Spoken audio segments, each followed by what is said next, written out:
Question 5. An atom of one isotope of bromine is represented by the symbol.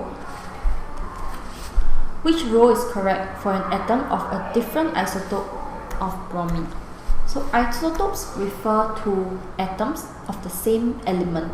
So it has to be for bromine element, and the atoms differ in terms of the number of subatomic particles, specifically the number of neutrons.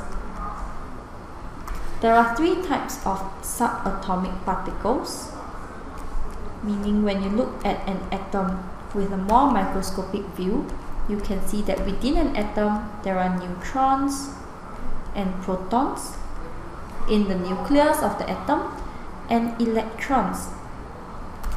There are also subatomic particles that orbit around the nucleus of the atom.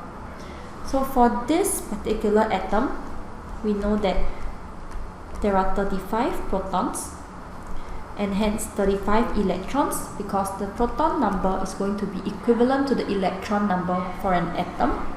That shouldn't be the case for an ion. And the number of neutron is 81 minus 35, because 81 is the mass number, and the mass number comprises of the number of neutrons and protons. The mass of electrons are negligible because they are very light, so the number of neutrons will be 46 neutrons. So for another isotope of bromine, it should have the same number of protons and electrons, because again isotopes differ in terms of the number of neutrons.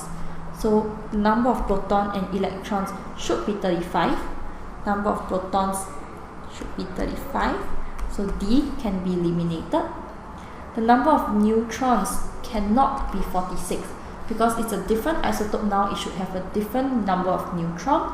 So the number of neutrons cannot be 46. We can eliminate C as the answer. The last column in the table is the nucleon number, which is made up of the number of protons plus neutrons. So it cannot be 44. We have to add the two numbers in front, which should give us 79 as the final answer. Therefore, B is the correct answer.